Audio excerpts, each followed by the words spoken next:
बोलो जयकारा बोल मेरे श्री गुरु महाराज की जय। अमर ज्योति दर्शन। श्री परमहंस अद्वैत मत श्री आनंदपुर सत्संग भवन हर नगर एवं गांव में बन चुके थे। महात्मा जन सत्संग प्रचार हेतु वहां जाकर जन साधारण को श्री सद्गुरुदेव जी महाराज की महिमा एवं भक्ति के पथ पर अग्रसर कर रहे थे। ऐसे ही करनाल में बाई विवेक परमानंद जी के आश्रम में संगतें आती और सत्संग का लाभ उठाती। हर पर्व पर संगतें उनके साथ श्री आनंदपुर में आती और श्री दर्शन कर महाप्रभु जी की लीला का गुणगान करती। एक भक्तानी जो कि अत्यंत ही गरीब थी, वह श्री प्रभु जी की लीलाओं को सुनती और आत्म विभोर हो सोचती कि क्या कभी मैं भी श्री आनंदपुर जा पाऊंगी, उन मनहरण लीलाओं को निहार सकूंगी। ऐसा सोचते सोचते उसे 6-7 वर्ष व्यतीत हो गए। वह श्री सद्गुरुदेव जी श्री पंचम पातशाही जी महाराज की श्री मूर्ति का ध्यान करते हुए श्री चरणों में विनय करती कि प्रभु, मैंने सुना है कि आप गरीब निवाज हैं, नियोटियों की ओट हैं और प्रत्येक की हार्दिक इच्छा को पूर्ण करते हैं। मेरी पुकार आपके दर पर कब पहुंचेगी? कब मुझे आपके साक्षात दर्शन होंगे? मेरे पास भेंट करने के लिए कुछ भी नहीं है। उसके पास ना तो ट्रेन का किराया था और ना ही सेवा भेंट करने के लिए धनराशि।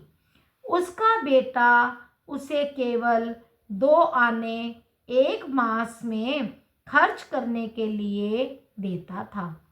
उसमें वह थोड़ा थोड़ा करके बचाते बचाते केवल 1 रुपया ही जोड़ पाई, जो उसके दुपट्टे की गांठ में बंधा रहता था।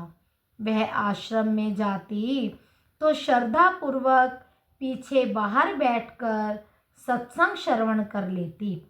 सत्संग के जाने के पश्चात वह आश्रम में झाड़ू लगाकर ही वापस जाती। एक बार बाई जी ने उस भगतानी को बुलाकर कहा, हमारे पास ट्रेन की 1 टिकट फालतू है। मुझे अंदर ही अंदर अभी यह प्रेरणा हुई है कि जो भगतानी प्रतिदिन झाड़ू लगाकर जाती है, उसे श्री आनंदपुर ले आओ।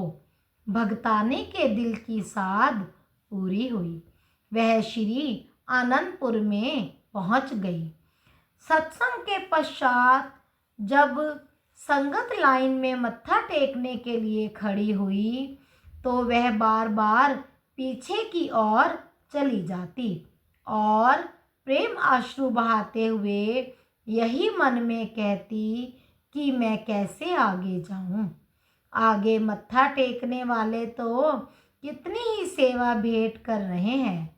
श्री गुरु महाराज जी ने अचानक ही लाइन को आगे आने से रोक दिया और महात्मा योगात्मानंद जी को कहा कि इस लाइन में सबसे पीछे खड़ी भगतानी को आगे बुलाओ।